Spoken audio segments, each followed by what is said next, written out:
이제 하나님의 말씀 증거하겠습니다. 오늘 우리에게 주신 하나님의 말씀은 요나 1장 11절에서 17절 말씀까지 보겠습니다. 이 계시의 말씀 읽을 때 다 자리에 일어나셔서 한 목소리로 합독하도록 하겠습니다. 시작. 바다가 점점 흉흉한지라 우리가 그에게 이르되 우리가 너를 어떻게 하여야 바다가 우리를 위하여 잔잔하겠느냐 하기니 그가 대답하되 나를 들어 바다에 던지라 그리하면 바다가 너희를 위하여 잔잔하리라. 너희가 이 큰 폭풍을 만난 것이 나 때문인 줄을 내가 아노라 하니라. 그러나 그 사람들이 힘써 노를 저어 배를 육지로 돌리고자 하다가 바다가 그들을 향하여 점점 더 흉흉함으로 능히 못한지라. 우리가 여호와께 부르짖어 이르되 여호와여 구하고 구하오니 이 사람의 생명 때문에 우리를 멸망시키지 마옵소서. 무죄한 비를 우리에게 돌리지 마옵소서. 주 여호와께서는 주의 뜻대로 행하심이니이다 하고 요나를 들어 바다에 던지매 바다가 뛰노는 것이 곧 그친지라. 그 사람들이 여호와를 크게 두려워하여 여호와께 제물을 드리고 서원을 하였더라. 여호와께서 이미 큰 물고기를 예비하사 요나를 삼키게 하셨으므로 요나가 밤낮 3일을 물고기 뱃속에 있으니라. 아멘.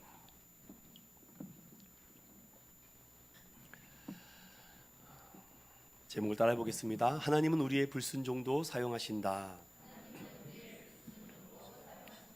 우리 한번 또 따라해 볼까요? 너는 일어나 저 큰 성읍으로 가라. 그곳에서 복음을 외치라. 우리 2025년도 우리 인천은연교회의 슬로건과 비전입니다. 그러니 항상 우리 리더들, 팀장님들, 부장님들은 이것을 항상 생각해서 먼저 기도하고 마치고 이것을 계속 우리 상기했으면 좋겠습니다. 소를 섬기는 나라가 있습니다. 혹시 어딘지 아세요? 대한민국 아닙니다, 여러분. 소를 섬기는 14억 이상의 나라가 인도입니다. 인도는 힌두교들이 거의 중심하고 있는 나라이죠. 셀 수 없는 신들이 있습니다. 누구는 3만 개 이상의 신이 있다라고 말할 정도로. 그런데 이들이 소를 섬기다 보니까 소처럼 생활을 합니다.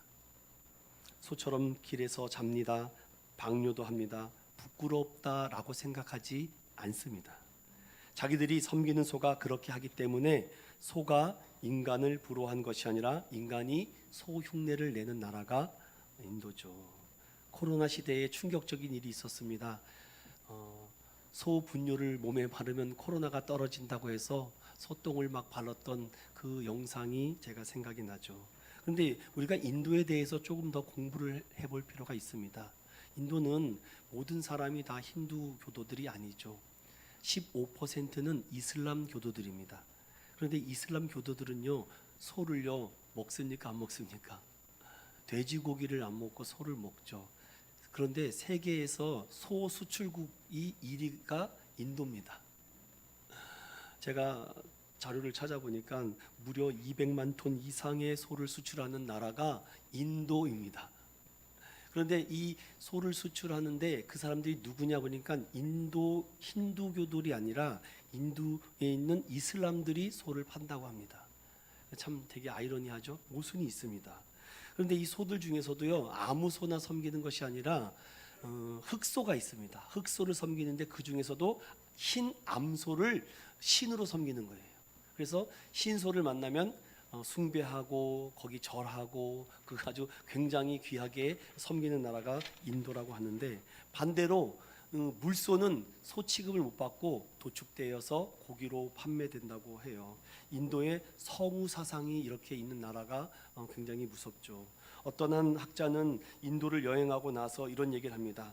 인도는 가난에서 해방되기보다는 먼저 소를 섬기는 종교에서 해방되어야 한다라고 말해요. 그 사상이 깨지지 않으니까 계속 소 동물을 섬기고 있죠. 방글라데시를 아십니까? 인도 옆에 있는 나라인데 이 방글라데시는 철저하게 모슬렘 신앙과 운명론과 숙명론을 갖고 있는 사람입니다. 1억 6천만 명이나 되는 어마어마한 인구를 자랑하고 있는데, 그런데 이 나라가 참 신기한 나라입니다. 매년마다 큰 홍수가 나서 수백 수천 명이 죽거나 다치는데 제방시설을 만들질 않아요. 왜? 그것도 운명이라고 생각합니다. 우리 같으면은 댐을 만들거나 제방을 쌓거나 뚝을 쌓아서 이 홍수를 막기 위해서 어떻게든지 일을 할 텐데, 그 운명론에 강한 사람들은 그 뚝을 쌓고 제방을 쌓는 것에 일하는 것을 더욱더 부끄러운 나라가 방글라데시예요.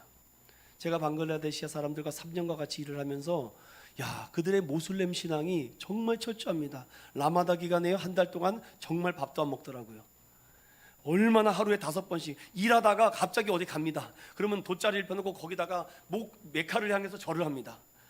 만약에 우리 기독교인이 그랬다면요, 얼마나 그들이 철저하긴지. 결국 하나님을 몰라서 황당하게 무지한 상태로 죽어가지 않습니까? 우리가 바라보고 있는 이 방글라데시의 엄청난 홍수로 수만 명이 지금도 죽어가고 있다는 사실 아시세요? 이런 나라가 또 우리 주변에 있습니다. 여러분, 우리가 지금 기도하며 준비하는 태국이라는 나라가 어떻습니까? 태국이라는 나라는 1997년도까지 불교가 국교였습니다. 그런데 나라가 이제 좀 더 번영하고 발전하려고 하니까 외국의 여러 문화를 수용해야 되지 않겠습니까? 그러니까 국교를 철폐하고 다양한 종교 문화를 받아들였는데, 워낙 어렸을 때부터 올해부터 불교권 문화가 강하다 보니 94.5% 정도가 불교도들입니다. 그리고 그 외에 또 나머지는 기독교인도 아니고 이슬람이 1.7% 정도가 4.3%가 이슬람교도고 기독교 인구가 1%가 조금 넘는다고 해요. 그건 일본과 비슷한 수치거든요. 물론 일본은 1%도 안다고 하는데, 태국이 그만큼 선교하기 어려운 나라. 필리핀은 선교하기가 이미 많이 개방되어 있습니다. 선교사도 많고요, 교회도 굉장히 많은데, 태국은 1%가 조금 넘는 기독교 인구가 나라가 태국이 국교로 정하지 않았기 때문에 그런 정도다라는 생각입니다. 제가 조금 더 찾아보니까 인구가 7천만 명이 넘습니다. 세계에서 22번째로 인구가 많고 면적도 세계에서 50번째로 크니까 주변에 여러 불교 국가와 이슬람 국가와 힌두교들이 같이 주변의 국경을 맞이하고 있는 나라가 태국이라고 합니다. 제가 들고 싶은 말은 이겁니다. 불교의 영향을 강하게 받은 나라는 두 가지 현상이 나타나는데, 첫 번째 동물 숭배가 있습니다. 그리고 또 하나 조상 숭배가 강합니다. 우리나라가 그랬거든요. 우리나라가 선덕여왕이 불교에 대한 많은 심취하지 않았습니까? 그러니까 동물 숭배와 조상 숭배가 굉장히 강했던 나라가 조선 땅이었죠. 신라 시대가 그랬습니다. 이런 나라에 우리가 복음을 들고 가는데, 제가 더 충격적인 것은 태국 남자들은요, 우리가 군대를 의무적으로 복무하지 않습니까? 그 태국 남자들은 일생 동안 반드시 한 번은 절간에 들어가서 머리를 빡빡 깎고 수도 생활을 3개월에서 못해도 6개월 정도는 누구든지 다 해야 된다고 합니다. 그런 나라에 우리가 복음을 전하러 가거나, 지금 현재 선교사들이 이거 보통 선교하거나 복음 전하기가 어려운 나라구나. 또 여러분 잘 아시다시피 태국이 트랜스젠더 성문화가 엄청 타락한 나라 아닙니까? 그럼에도 그 나라가 전혀 여기에 대해서 대책과 대안이 없다라고 합니다. 전 세계 사람들이 성전환 수술을 받으려고 태국으로 간다. 여러분, 그런 나라가 태국이라고 합니다. 그러니 그곳에는 목사의 위치보다 승려들의 위치가 굉장히 높고, 지나가는 승려가 있으면 기부를 하거나 후원을 하는 것이 상대적으로 많다라는 나라가 태국이에요. 저는 왜 이런 말씀을 드리냐면은, 수많은 나라와 민족들이 하나님을 모르고 지금 죽어가고 있구나. 하나님, 우리 인천은행교회 우리 사랑하는 성도들이 복음을 모르는 저 영혼들에게 어떤 일을 감당해야 됩니까? 그런 고민과 생각이 많은 차에 올해 그런 비전과 꿈을 우리 교회에 주셨고, 그런 생명을 또 전하러 가는 것에 또 우리가 하나님 앞에 기쁘게 쓰임 받을지 않을까라는 생각이기 때문이죠. 그러면 오늘 말씀을 다시 들어가기에 앞서서, 저는 지난 시간에 하나님은 요나를 찾으셨고 그 요나를 통해서 일하시려고 하는데 그 목적이 분명합니다. 니느웨로 가서 복음을 외쳐라 라는 것입니다. 왜 하필이면 하나님 니느웨입니까? 니느웨는 우리의 원수의 나라입니다. 우리 조상들을 얼마나 괴롭히고 약탈하고 탈취하고 사람들을 잡아가고, 하나님 왜 그런 나라에 가서 복음을 전하라고 합니까? 제가 다른 나라로 가면 안 되겠습니까? 어떻게 보면 요나의 불순종은 신학적 불순종입니다. 신앙적 불순종이라고 표현하는 게 더 맞겠죠. 그냥 하나님 나 일하기 싫어요, 나 하기 싫어요, 나 지금 바빠요 라는 불순종의 의미가 아니라 신학적 중심에 대한 불순종입니다. 하나님, 니느웨는 타락한 나라입니다. 니느웨는 우리식으로 말하면 방글라데시, 인도, 태국과 같은 나라인데 이왕이면은 문호가 개방되고 기독교에 대해서 상대적으로 호의적인 나라에 가서 복음을 더 전하면 되지 않겠습니까? 왜 저 미얀마, 버마 저런 나라에 가서 힘들게 복음을 전하라고 하십니까? 하나님, 때가 아니니까 제가 다음에 하겠습니다. 그런 마음이 요나에게 더 강하지 않을까요? 어떤 학자는 원수 같은 니느에게 복음을 듣고 구원받고 회개하여 하나님의 자녀가 되는 것이 싫었기 때문이에요. 도망쳤고 숨었다라고 말합니다. 하나님 그럼에도 불구하고 요나를 끝까지 따라가시며 추적하고 있습니다. 그리고 두 가지를 말씀하시죠. 내게 주신 은혜를 다시 내가 가르쳐 주겠다.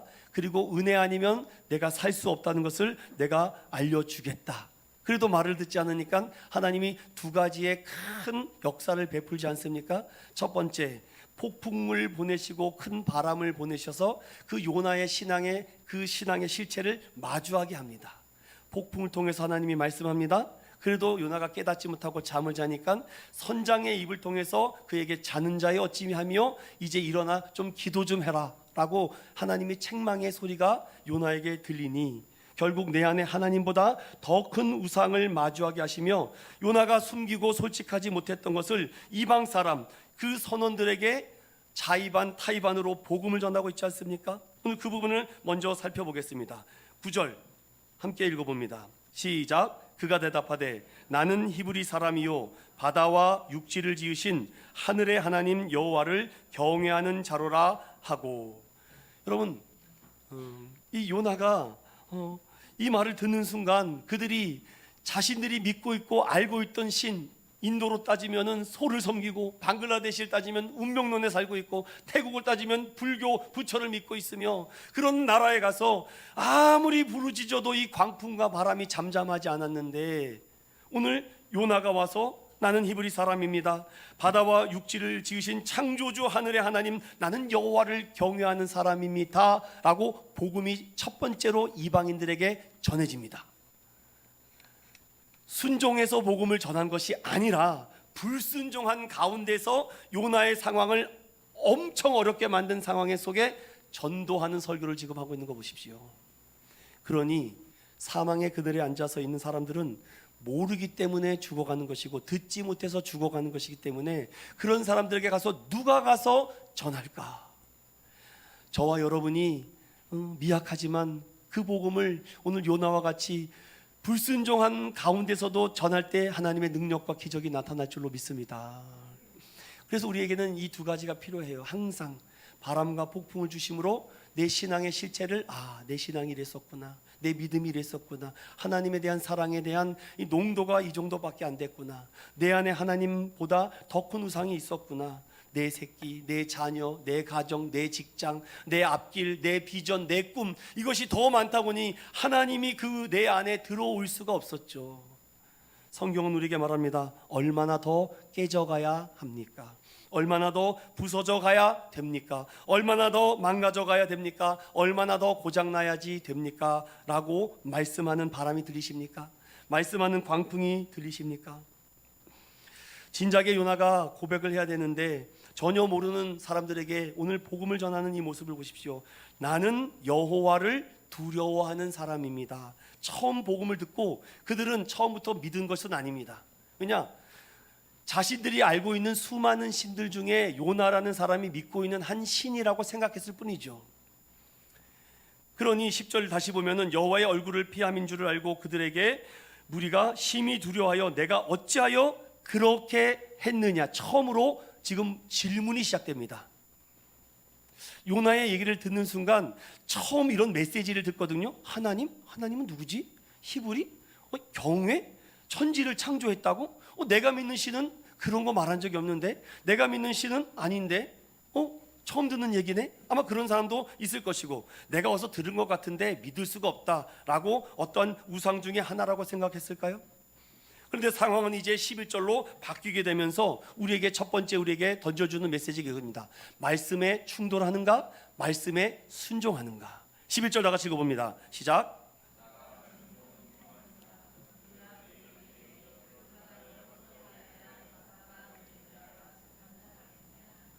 오늘 이런 말씀이 있어요.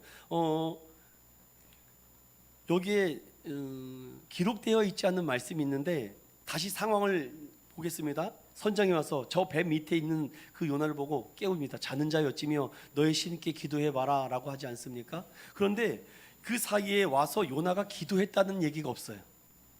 어떻게 기도했다, 뭐 부르짖었다, 하나님에 대한 소개와 뭐 그런 말은 했지만 요나가 하나님께 부르짖고 간구했다라는 어떤 글이 없어요.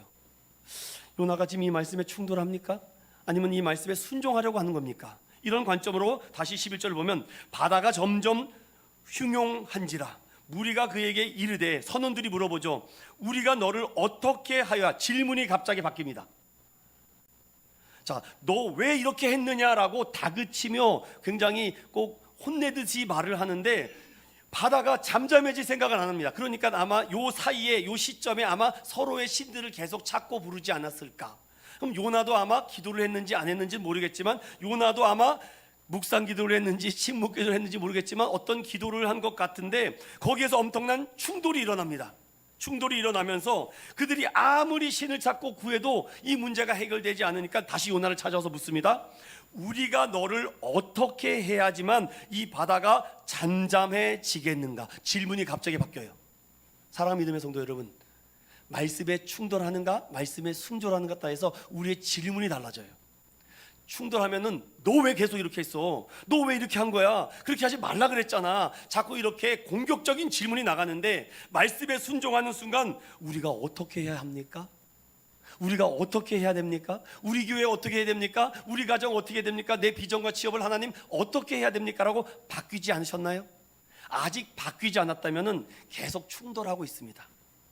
그런데 말씀에 순종하면은 저부터도 하나님의 긍휼을 구해요. 하나님 어떻게 해야 됩니까? 목회 어떻게 해야 됩니까? 하나님 우리 성도들 가정 어떻게 해야 됩니까? 자꾸 이렇게 질문하는 것 같아요. 하나님 방법이 없기 때문에. 이들도 말합니다. 아무리 바다를 잠잠하게 하려고 해도 잠잠해지지 않아요. 그런데 여러분 어떤 일이 일어났는지 보십시오. 요나가 그들에게 이렇게 12절에 대답합니다. 함께 읽어볼게요. 시작.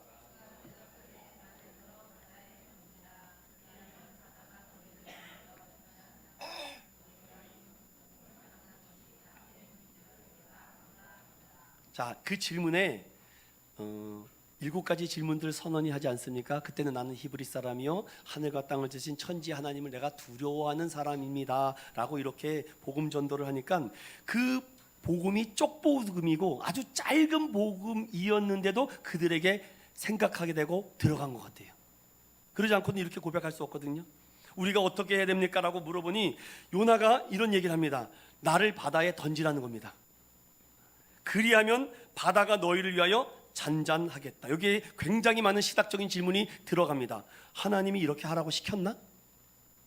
여러분, 하나님이 요나야 이 바다를 잠잠하게 하려면 너가 그 바다에 뛰어들어야 돼 라고 말했습니까? 그런 질문과 대답이 없어요. 그러면 이건 요나가 스스로 생각한 겁니까? 자포자기한 건가요? 스스로 죽을 수 없으니까 나를 죽여달라고 그들이 죄인 만드는 겁니까? 여러 가지 신학적 질문이 들어가고 있습니다. 저는 여기서 저의 짧은 신학적 지식을 가지고 이 부분을 해석하기가 너무 어려워 나름대로 이 요나서에 대해서 탁월한 해석자 티모시 켈러 목사님의 해석을 그대로 여러분들에게 말씀드리겠습니다. 요나의 마음과 양심이 움직인 것이다. 상대를 경멸하는 것보다 나은 것이다. 종종 영적으로 정신을 차릴 때가 있다. 나 때문에 당신들까지 죽을 필요 없다라고 생각했다. 내가 차라리 죽는 것이 마땅하다. 하나님은 여러분들이 아니라 나 때문에 화가 나신 것이다. 나를 바다에 던져야지만 됩니다. 요나는 다른 길이 전혀 없음을 깨달은 것이고 이것이 간단한 문제가 아니기 때문에 그가 생각한 것은 나를 바다에 던지는 것이다. 요나가 나를 들어 하나님이라는 거대한 바다에 던져야지만 이 폭풍우가 잠잠하게 될 것이라고 생각한 것이다. 이 티모시 켈러 목사님의 이 해석이 저는 공감이 되는 부분이 많습니다. 갑자기 우리가 어떻게 해야 돼요? 갑자기 회개의 눈물이 막 철철철 쏟아져 가지고서는 내가 죽어야지 됩니까 여러분? 안 돼요 여러분. 말씀에 처음에 충돌이 일어납니다. 그러면은 그 찔림이 있기 때문에 막 괴롭습니다. 그런데 또 시간이 지나면 그게 또 사라져요. 그런데 또 다시 와서 그 찔림이 또 오면 그 다음부터는 안 들으려고 해요. 그런데 말씀에 순종하면요 작은 것도 보이기 시작합니다. 아주 작은 것들이 보이기 시작해요. 지금 요나가 이 목사님의 해석에 의하면 요나는 지금 회개를 했다기보다는 그 마음과 양심이 찔린 겁니다. 본인도 지금 하나님 말씀에 거절하고 지금 다시스로 가는 배를 탔기 때문에 누구보다도 지금 하나님의 선지자로서 하나님의 마음과 생각을 그래도 누구보다는 더 잘 알지 않겠습니까? 그래서 그가 생각했던 것이 나 때문인 줄 알았다. 여기까지는 굉장히 좋았습니다. 그런데 나를 바다에 던져 버리세요 라고 말하죠.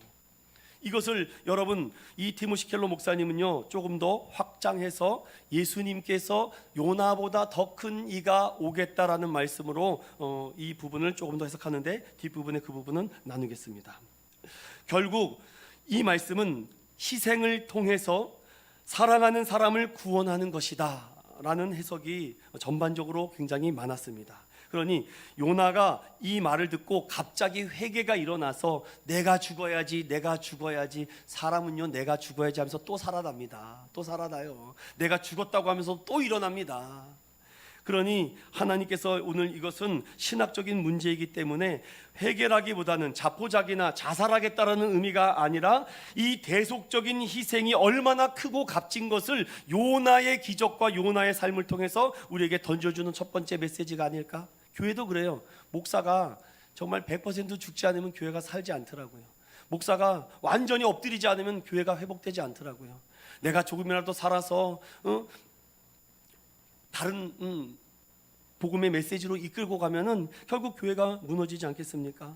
대속적인 희생, 이 누구를 위해서 대신 죽는다는 거. 여러분 보세요. 지금 이 요나가 누구를 위해서 죽으려고 합니까? 유대인이요? 하나님이 택한 사람이요? 히브리 사람이요? 아니요, 생판 모르는 이방 사람들 때문에 죽겠다고 합니다.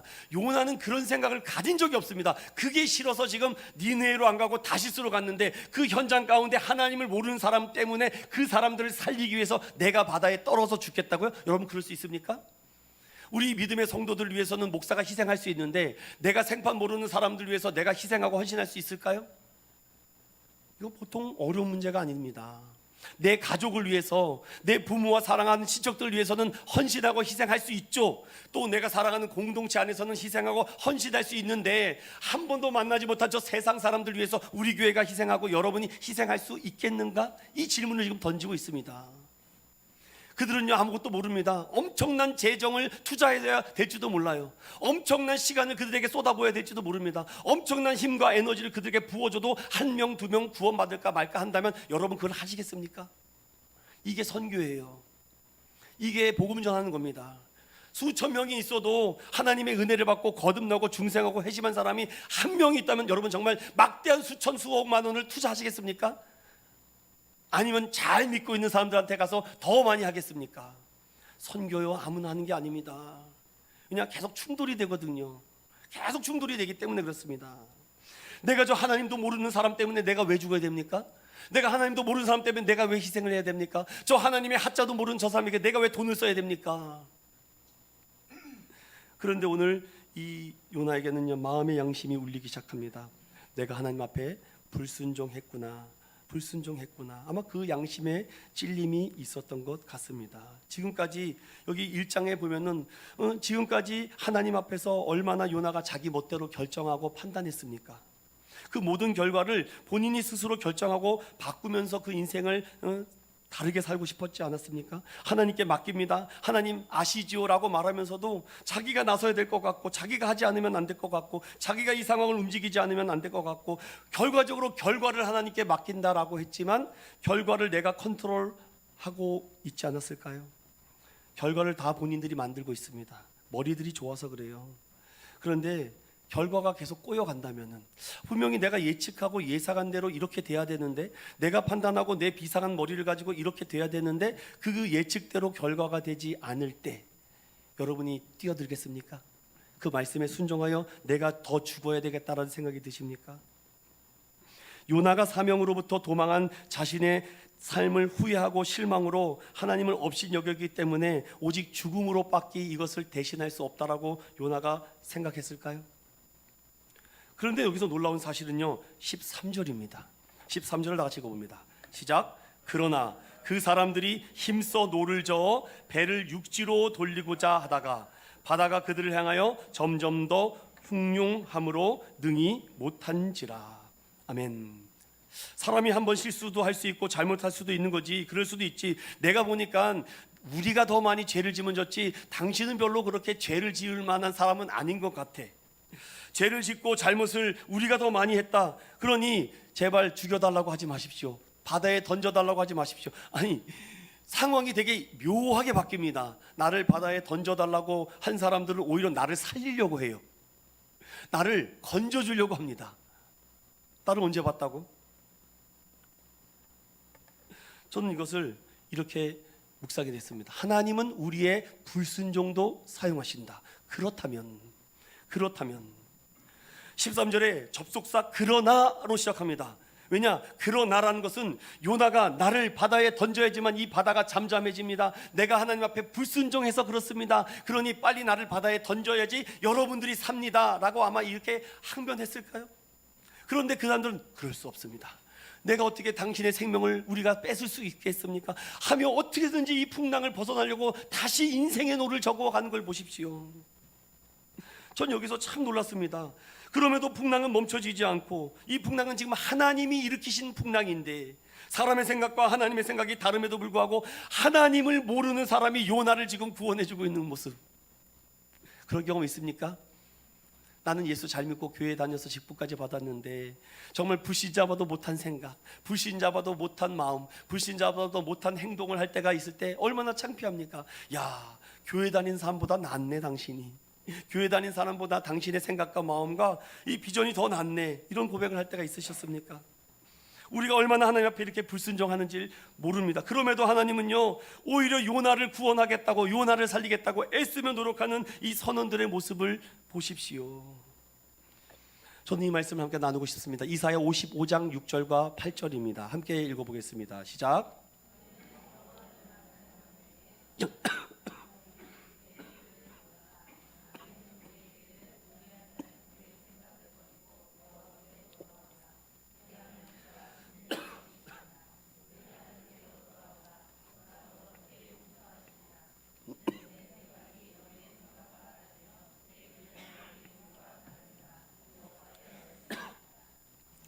네, 이 말씀이 저는 해답이고 정답이라고 봅니다. 다 때가 있는 것 같아요. 여러분 어떻습니까? 하나님은 한 번도 나를 떠난 적이 없는데 내가 하나님을 이렇게 떠나려고 할 때가 있어요. 근데 이 이사야 말씀이 저에게는 우리의 불순종함에도 아버지의 마음으로 기다리시는 그 하나님의 모습이 딱 연상이 되더라고요. 악인은 그의 길을, 불의한 자는 그의 생각을 버리고 여호와께 돌아오십시오. 그리하면 긍휼히 여기신다. 우리 하나님께로 돌아오십시오. 그러면 너그럽게 용서해 주신다라고 말하죠. 이는 내 생각이 너희의 생각과 다르다. 내 길은 너희의 길과 다름이라 여호와의 말씀이다. 저는 여기서 묵상하면서 요나가 전에는 내 식구, 내 가족, 내 친인척, 내 교회, 내 것만 바라보는 인생의 삶에서 하나님께서 요나의 눈을 열어주셔서 이방인들의 생명도 소중함을 알려주시고 있습니다. 왜 목사님 대한민국도 지금 전도하고 복음 전하기 바빠 죽겠는데 왜 저 해외로 가시려고 합니까? 대한민국은 참 축복받은 나라잖아요. 제가 전하지 않아도 복음 전할 목사들과 전도사들이 많습니다. 근데 이방 나라는요, 복음 전할 사람이 없어요. 가지 않습니다. 미국 다음으로 두 번째로 세계 선교사를 제일 많이 보냈던 대한민국이 지난주에 말씀드렸죠, 14%라고.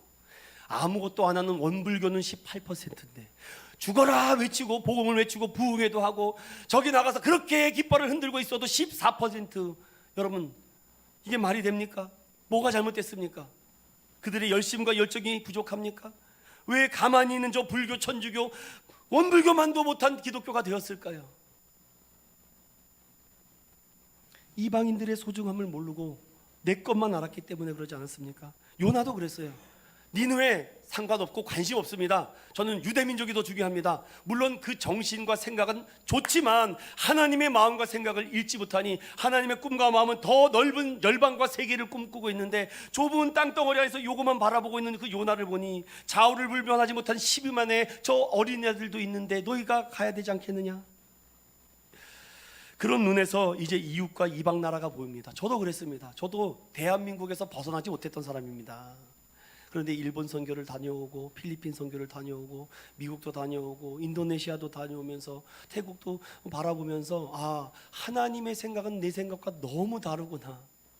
좁쌀만한 믿음을 가지고 여기선 되게 잘 믿는 것 같은데 믿지 않는 불교 국가나 이방 나라 국가 던져보십시오. 여러분 하자가 안 나옵니다. 하나님의 하자가 안 나와요. 그래서 가는데 영어로 준비합시다, 태국어로 준비합시다 이렇게 말해도 관심도 없고 그냥 하나님, 이 배에 있는 사람들, 나를 모르는 사람들, 매일 술이나 퍼마시고 못된 짓만 골라서 하는 이 뱃사람들을 요나가 바라보게 됩니다. 하나님은 저들도 사랑하고 계시는구나. 하나님은 저들도 용서하고 기다리고 계시는구나. 너 혼자 살려고 도망쳤을 때 하나님의 마음과 생각은 이 니느웨 민족을 살리기 위한 놀라운 계획을 갖고 있다. 이 말씀에 다시 14절을 읽어보십시오. 14절입니다. 시작. 우리가 여호와께 부르짖어 이르되 여호와여 구하고 구하오니 이 사람의 생명 때문에 우리를 멸망시키지 마옵소서. 무죄한 피를 우리에게 돌리지 마옵소서. 주 여호와께서는 주의 뜻대로 행하심이니이다 하고, 이들이 하나님을 찾지 않은 사람이거든요. 그런데 하나님을 찾기 시작했다고 돼 있어요. 성경에 보면은 하나님이라는 글자가 있고 야훼, 여호와라는 글자가 있어요. 여호와는 전능자, 창조주, 절대자라는 엘샤다이의 하나님으로 그들이 부르짖기 시작합니다. 누구 때문에? 요나의 그 쪽복음 한번 듣고. 여러분 그 짧은 몇 분이라도 걸렸을까요? 그런데 그들이 아무리 여기서 벗어나려고 해도 벗어나지 못하니까 그들이 온 무리가 마음을 다하여 여호와께 기도하기 시작합니다. 이게 말이 되는 일입니까? 이방인들이 기도하게 돼요. 이건 앞으로 있을 니느웨 사건의 작은 모형입니다. 지금 작은 모형의 그림을 지금 요나가 경험하게 하죠. 요나는 자기를 살리려고 노를 짓는 저 선원들을 바라보고 있습니다. 저들이 왜 이렇게 열심히 살까? 왜 이렇게 수고할까? 너를 살리기 위해서다. 그러나 그 바다가 잠잠하지 못하는 것을 보고 그들이 이제 모든 것을 포기하고 내려놓습니다. 그리고 부르짖어요. 여호와여 구하고 구합니다. 이 사람의 생명 때문에 우리를 멸망시켜. 최소한의 양심이라도 있는 사람입니다. 인간적이죠. 나를 멸망시키지 말아 주십시오. 나를 멸망시키지 말아달라고 합니다. 무죄한 자의 피를 우리에게 돌리지 말라고 주 여호와께서는 주의 뜻대로 행해달라고. 야, 신앙심이 갑자기 생긴 것 같아요. 어떻게 갑자기 이렇게? 요나가 회개해야 되는데 오히려 지금 선원들이 회개하고 있는 모습을 보십시오. 요나가 이렇게 회개를 해야죠. 하나님 잘못했습니다. 구하고 구하오니 이 생명을 살려달라고 요나가 기도해야 될 것을 지금 하나님도 잘 모르는 이방 사람들이 지금 기도하고 있는 모습이 회개의 모습 아니겠습니까? 여러분이 지금 누군가에 찾아가서 그들에게 복음을 던집니다. 근데 안 듣죠. 이렇게 한번 짚어요. 어찌하여 그렇게 했느냐가 질문할 수가 있어요. 그런데 그들에게 계속 복음으로 두드리십시오. 하나님은 살아계십니다. 하나님은 당신을 사랑하십니다. 놀라운 계획을 갖고 계십니다. 하나님 내 안에 내 자리에서 하나님의 자리로 주인을 바꿔보십시오. 너의 인생이 달라질 것입니다. 계속 사역일을 정하든 전폭을 전하든 여러 가지 복음을 전해보십시오. 계속 두드려보세요. 그러면 언젠가 어느 순간에 하나님께서 그의 마음을 열어서 우리가 어떻게 해야 됩니까? 그럼 같이 눈물로 회개하고 기도해 주십시오. 영접 기도를 시켜주십시오. 여러분도 다 할 수 있지 않습니까? 저는 여러 사람들 영접 기도를 시켜봤습니다.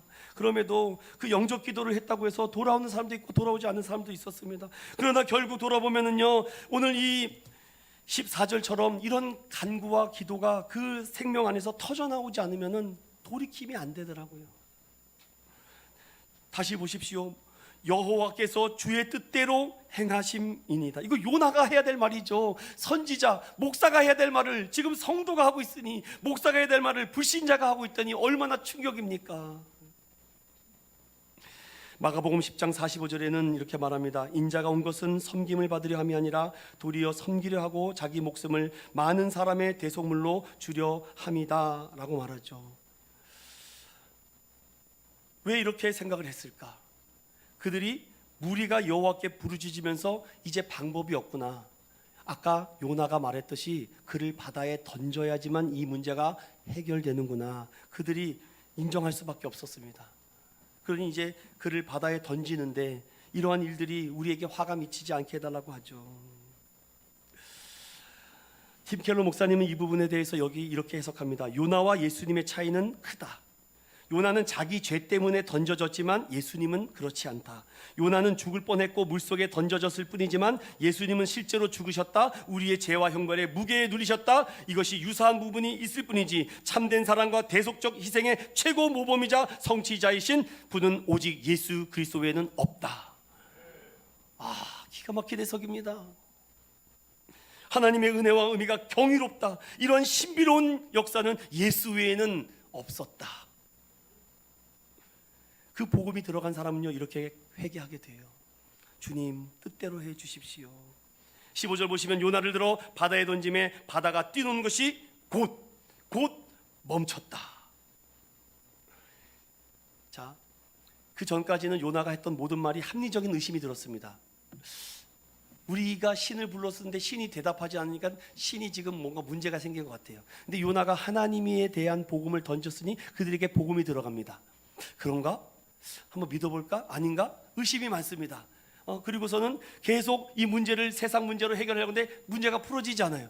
요나 말이 진짜인 것 같은데 어떡하지? 그래도 우리가 인간적으로 그렇게 살면 안 돼. 그래도 우리가 윤리 도덕적으로 살아야지. 열심히 노를 졌습니다. 그래도 이 문제가 해결이 안 돼. 이거 안 되는데 어떡하지? 저 요나 말대로 한번 해볼까? 한번 인생 걸어볼까? 내 한번 목숨 걸어볼까? 그가 말한 그 복음에 한번 내 생명을 던져볼까? 그리고 그들이 기도합니다. 당신이 말한 그 하나님을 내가 부르짖습니다.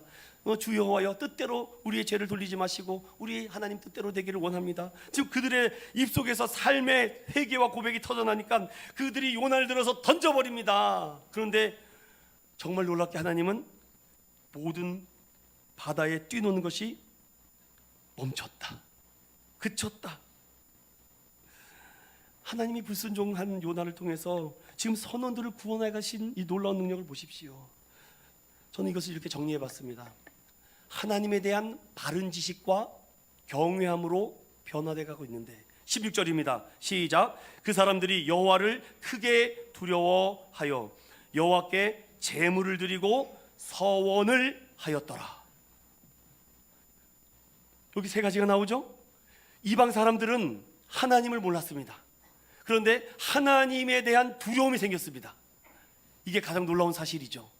그리고 하나님께 제사를 드리고 있습니다. 예배를 드렸다는 겁니다.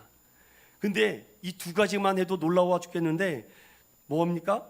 서원을 드렸다라고 되어 있어요. 서원을 드렸다. 여러분, 서원이라는 것은요, 내가 행위적으로 하나님 앞에 내가 결단하고 내가 주님께서 원하시는 대로 살겠습니다, 또 원하지 않는 대로 내가 살지 않겠습니다라고 결단하고 서원하는 거예요. 그래서 레위기 27장에 보면 이 서원한 사람은 반드시 그 서원한 대로 이행해야 되고 순종해야 된다. 만약에 이대로 너희가 이 서원한 것을 지키지 못하면 반드시 너희가 속죄제를 드려야 된다라고 엄중하게 말하고 있습니다. 그러니 이들이 서원을 들었다는 것은 엄중한 약속이고 고백입니다. 이건 내가 하겠다 안 하겠다 일시적인 감정에서 하는 것이 아니라 내가 이전에는 하나님을 몰랐지만 요나를 통해서 들은 그 복음을 통해서 내가 삶의 기적을 통해서 그들에게 믿음을 불어넣어 주셔서 그들에게 두려움을 주셨고 그들 하나님을 예배하게 됐고 그들에게 서원까지 가게 되는 놀라운 하나님의 은혜가 그들에게 임했다는 거죠. 하나님에 대한 바른 지식이 들어갔어요. 그리고 경외함, 두려워하고 두려움이 생겼죠. 변화가 된 거예요. 그 한 사람을 찾는 겁니다. 태국 땅의 한 사람. 선교사들이 140년 전에 우리 대한민국 조선 땅에 들어갈 때 그런 마음을 가지고 들어왔습니다. 캐나다에서, 미국에서, 영국에서 여러 나라에서 복음을 들고 얼마나 많은 선교사들이 들어와서 순교자의 피를 흘렸는지 이 땅에 아십니까? 여러분 양화진과 절도산에 가보십시오. 얼마나 많은 선교사들의 그 자녀들과 아이들이 죽어 있는지, 얼마나 많은 선교사들이 폐병으로 향토병으로 죽었는지, 그들의 눈물과 피와 땀이 있었기 때문에 오늘 대한민국이 이렇게 은혜 받고 축복받은 나라가 된 것 아니겠습니까? 언제 우리 대한민국이 동물 숭배하고 우상 숭배하고 조상 숭배하고 제사 드리는 나라에서 하나님을 예배하고 하나님께 경외하고 하나님께 서원하는 나라로 하나님이 축복해 주신 줄로 믿습니다. 어떻게 이렇게 하나님이, 여러분 전 세계에 이렇게 많은 선교사를 보내는 나라, 이렇게 목사가 많은 나라가 어디 있습니까? 교회가 이렇게 많은 나라가 없습니다. 대형 교회 탑 10에 드는 교회가 대한민국에 얼마나 많은지 아십니까? 선원들은 믿어지지 않는 일로 인해서 단순한 공포심을 넘어 하나님을 바로 아는 두려움, 즉 경외함이 믿음으로 반응하게 되어 하나님께 예물을 드리고 서원하겠다라고 지식이 바뀝니다. 그러면 우리는 어떻습니까? 우리는 이렇게 하나님을 두려워하고 있습니까? 정말 하나님께 이 예배를 정말 한 시간의 예배를 정말 생명과 같이 드리고 있습니까? 그리고 그 하나님께서 주시는 그 약속의 말씀을 붙들고 또한 결단하고 서원하고 도전하려고 하십니까? 이방 사람들도 이렇게 되는데, 이방 사람들도 복음의 능력으로 이렇게 뒤집어지는데 우리는 왜 지금 이렇게 하나님을 두려워한 마음들이 점점 희미해져 갈까요? 신명기 30장 8절부터 9절은 이렇게 말합니다. 함께 읽어보겠습니다. 시작. 너는 돌아와 다시 여호와의 말씀을 청종하고 내가 오늘 내게 명령하는 그 모든 명령을 행할 것이라. 내가 내 하나님 여호와의 말씀을 청종하여 이 율법책에 기록된 그의 명령과 규례를 지키고 내 마음을 다하여 뜻을 다하여 여호와 내 하나님께 돌아오면 너를 다시 기뻐하사 내게 복을 주시리라. 아멘. 말씀을 정리하겠습니다. 요나는 하나님의 얼굴을 피해서 도망갑니다. 그러자 하나님께서 바다에 큰 바람을 주십니다. 그 결과 선원들이 바다에 요나를 던져버립니다. 요나가 바다에 빠지자 거짓말처럼 바다는 잔잔하고 조용해졌습니다. 그런데 그 사건 하나가 수많은 선원들을 구원하게 되는, 수많은 선원들을 예수 믿게 하는, 수많은 선원들을 하나님을 알게 하고 수많은 선원들을 하나님을 두려워하고 예배하는 자로 바뀌게 됐습니다. 이것 때문에 선교하는 거예요, 여러분. 이것 때문에 여러분 생명 다해서 복음을 전하는 겁니다. 저는 천국에 가서 하나님 앞에 이런 칭찬 들고 싶어요. 목사야, 복음 전하느라고 고생 많았다. 그러면 참 부끄러울 것 같아요. 하나님, 제가 복음을 전했는데 생명이 구원한 사람이 100명도 안 됩니다. 괜찮다. 그래도 내가 끝까지 포기하지 않고 복음을 전했다. 그 복음을 듣고 누군가는 지금 복음의 싹이 자라나고 있다. 그런 믿음뿐입니다. 요나는 불순종했을 때 어떻게 됩니까? 점점 내려가죠. 니느웨에서 점점 어디로 내려갑니까? 요바로 내려갑니다. 요바로 내려가는데 그 다음에 어떻게 내려가? 배로 내려갑니다. 그 배 안에서 배 밑으로 내려갑니다. 배 밑에 내려가니까 거기에서 또 하나님 바다 밑으로 떨어뜨리는 걸 보십시오. 나만 괜찮다고 생각했던 결정들이 다음부터는 계속 내려가는 인생이 되지 않습니까? 요바로 다시스로 배 밑으로 결국 바다에 던져져 이 물속까지 내려가는 것을 보십시오. 성경은 왜 이런 일들을 계속 반복하고 있습니까? 새가 둥지를 떠나면은요 결국 죽게 돼요. 이러한 내려감을 통해서 요나의 상태를 보여주며, 그렇게 불순종을 했음에도 불구하고 그의 불순종을 통해서 일하시는 하나님의 역사를 보십시오. 정말 놀랍지 않습니까? 나만 괜찮다면 된다는 그런 안일한 생각을 바다에 던져버리시고 희생 없는 편함, 믿음은 없다는 것을 지금 말씀해주고 있습니다. 17절에 이미 다 끝났다, 나는 죽었다라고 생각할 때 하나님은요 그 거대한 풍랑의 바다 속에서 요나를 집어삼킬 큰 물고기를 준비하고 다음 단계를 만들어 가시지 않습니까? 사랑하는 믿음의 성도 여러분, 오늘 이 말씀을 통해서 여러분은 지금 하나님을 멀리 두고 계시지 않습니까? 하나님으로부터 도망가려고 하지 않았습니까? 아니면 혹시 도망 중에 있습니까? 그분의 뜻을 거스르고 있습니까? 그러지 마십시오. 돌아오십시오. 하나님은 여러분을 통해 그분의 뜻을 이루시기를 원하십니다. 여러분을 통해서 영광 받으시기를 원하십니다. 그런 믿음으로 우리의 불순종도 사용하셨다면, 우리가 순종한다면 하나님이 얼마나 더 큰 일을 우리에게 보여주시겠습니까? 그런 믿음으로 올 한 해 승리하는 저 여러분 되시기를 예수님의 이름으로 간절히 축원드립니다.